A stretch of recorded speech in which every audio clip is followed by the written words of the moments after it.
हाथरस में फसादात कराने की मनसूबाबंदी के इल्जामात को मुस्तरद करते हुए इन इल्जामात को बेबुनियाद करार दिया है। कहा कि योगी हुकूमत हाथरस मामले को डाइवर्ट करने के लिए ऐसे इल्जामात लगा रही है।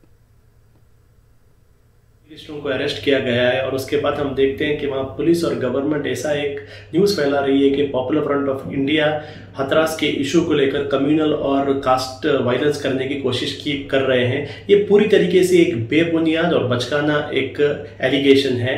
इस बात से क्लियर हो रहा है कि उत्तर प्रदेश की जो गवर्नमेंट है वो इशू को डाइवर्ट करने की कोशिश कर रही है। अब जो अरेस्ट हुए हैं, बात सामने आई है कि उसमें से दो जो हैं कैंप CFI नाम के एक स्टूडेंट ऑर्गेनाइजेशन के नेशनल और स्टेट लीडर्स थे और साथ ही साथ सिद्दीक नाम के एक जर्नलिस्ट। ये जो ग्रुप जो था हाथरस के विक्टिम फैमिली से मिलने के लिए जा रहा था। अब यहाँ पर पॉइंट ये है कि क्या उत्तर प्रदेश के अंदर हाथरस विक्टिम के फैमिली को मिलना और उसका मिलने की नियत करना भी क्या क्राइम है?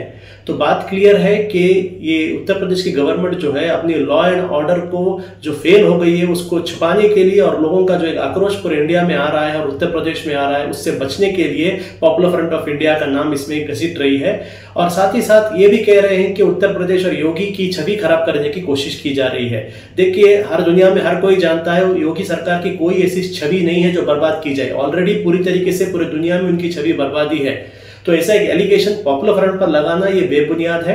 और जिन लोगों को अरेस्ट किया गया है, popular front of India condemn करता है कि डेमोक्रेटिक राइट है लोगों का जाकर किसी से मिलना और प्रोटेस्ट करना। तो पॉपुलर फ्रंट ऑफ इंडिया ये अरेस्ट को भी, इलीगल अरेस्ट को भी कंडेम करता है और डिमांड करता है कि जल्द से जल्द जो CFI के लीडर्स हैं और जो जर्नलिस्ट हैं उनको रिहा किया जाए। वहीं भोपाल में हाथरस की बेटी के कसूरवारों के पुतले को अलामती फांसी दी गई और हुकूमत से इंसाफ का मुतालबा किया गया। इस एहतजाज में बड़ी तादाद में औरतों ने शिरकत की।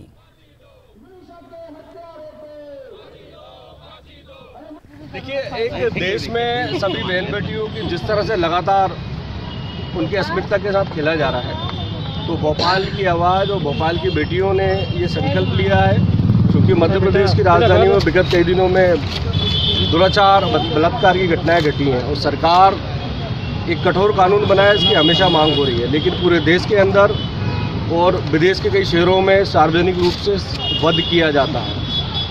हमारा सरकार से और बहनों के माध्यम से सभी की आवाज़ है ये, और भोपाल की आवाज़ है कि जो दुराचारी हैं उनके ऊपर कठोर से कठोर कार्रवाई हो। चूँकि न्यायिक प्रक्रिया में हम सबका विश्वास है, लेकिन उसमें बहुत लंबा समय लगता है। जिस तरह से भी हाथरस में जो घटना घटी है, जिस तरह से